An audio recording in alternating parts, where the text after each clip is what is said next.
Hello student, आज हम class 10th exercise 3.2 question number 2 solve करेंगे on comparing the ratio a1/a2 and b1/b2 and also c1/c2 को compare करते हुए find out the whether the lines representing the following pairs of linear equations at a point are parallel are coincident.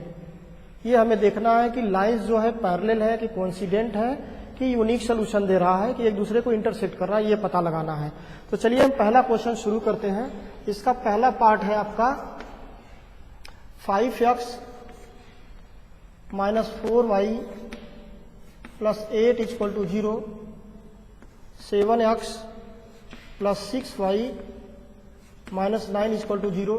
देखिए linear pair of equation का जो general equation होता है a1x + b1y + c1 = 0, a2x + b2y + c2 = 0। इस equation से हम इस linear equation को कंपेयर करेंगे तो ये a1 = आ जाएगा 5, b1 = आ जाएगा -4 and c1 = 8, a2 = 7 and b2 = 6 and c2 = -9। जरा चेक करते हैं a1/a2 is not equal to b1/b2 है, यहाँ पे चेक करके देख सकते हैं। आप देखिए यहाँ पे पहली बात तो हम इसे चेक कर लेते हैं सचमुच है कि नहीं है। 5/7 - 4/6 ये आपस में इक्वल नहीं है, इसका मतलब यहाँ पे a1 is not equal to a1/a2 is not equal to b1/b2। तो ये इक्वेशन क्या करेगा, यूनिक सोल्यूशन देगा। Hence the lines represent the given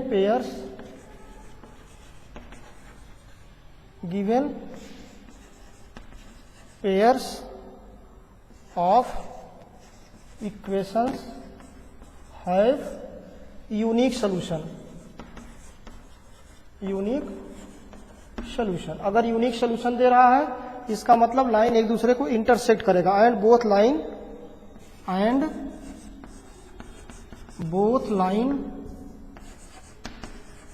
lines intersect each other. अगर इसके ग्राफ के फॉर्म में देखें तो दोनों लाइन एक दूसरे को ऐसे कट करेंगी, तो ऐसे इक्वेशन को हम कहते हैं इंटरसेक्टिंग लाइंस। दोनों पेयर ऑफ लीनियर इक्वेशन एक दूसरे को इंटरसेक्ट करती हैं और यूनिक सोल्यूशन देता है, यानी एक्स और वाई के एक एक वैल्यू कम से कम आते हैं। तो चलिए हम इसका सेकेंड पार्ट करते हैं।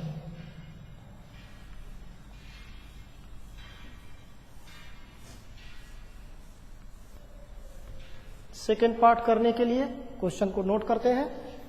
इसका सेकेंड पार्ट है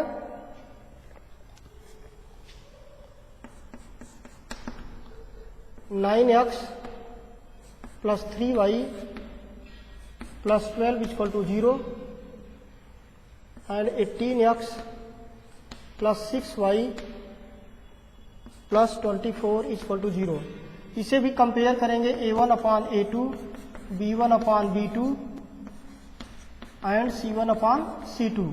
तो जरा देखिए तीनों आपस में इक्वल आ रहे हैं। 9/18, 3/6, 12/24। इसे कट करोगे तो 1/2 आएगा, कट करने पर 1/2, कट करने पर 1/2। इसका मतलब 1/2 = 1/2 = 1/2।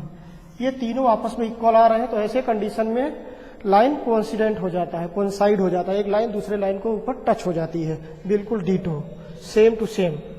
Hence the pair of equation are coincident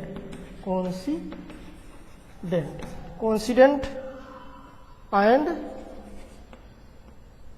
there are many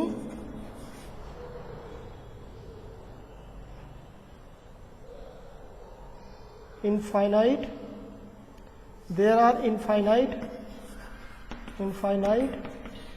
many solution, यानी कि इसके बहुत सारे सॉल्यूशन होंगे। लाइन कोइंसिडेंट का मतलब होता है दोनों लाइन एक दूसरे के ऊपर ही आ जाएंगी। मान लो पहली इक्वेशन का लाइन ए और बी है तो दूसरे का भी इसी पर आ जाएगा, इसी लाइन में मान लो पी एंड क्यू, एक ही लाइन पे दोनों आ जाते हैं, इसको बोलते हैं कोइंसिडेंट, और इसके इनफाइनाइट मेनी सॉल्यूशन होते हैं। इसी तरह इसका थर्ड पार्ट भी देख लेते हैं।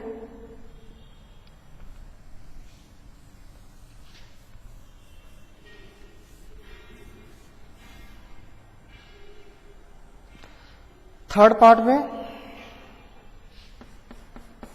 थर्ड है 6x minus 3y plus 10 equal to 0 and 2x minus Y plus 9 equal to 0।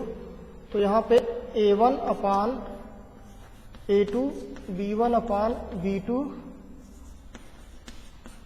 c1 upon c2 को चेक करते हैं तो यहाँ पे आपको दो चीजें तो इक्वल मिलेगा, पर ये इक्वल नहीं मिल रहा है।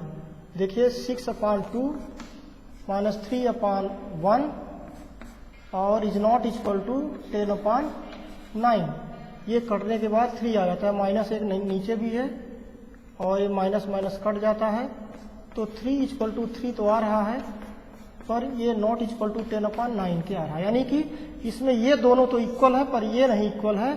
इसका मतलब क्या होता है कि लाइंस पैरेलल हैं, hence both lines are parallel, they do not intersect. अगर पैरेलल है तो लाइन एक दूसरे को इंटरसेक्ट नहीं करेंगी, तो इस कंडीशन में कोई सोल्यूशन ही नहीं होगा, there is no solution, no solution. इसमें कोई सोल्यूशन एक्स वाई की कोई वैल्यू ही नहीं निकलेगी, क्योंकि लाइन एक दूसरे के पैरेलल है, इंटरसेक्ट नहीं कर रही है। इस तरह से हमारा ये क्वेश्चन कंप्लीट हुआ। चलिए हम अगला क्वेश्चन शुरू करते हैं।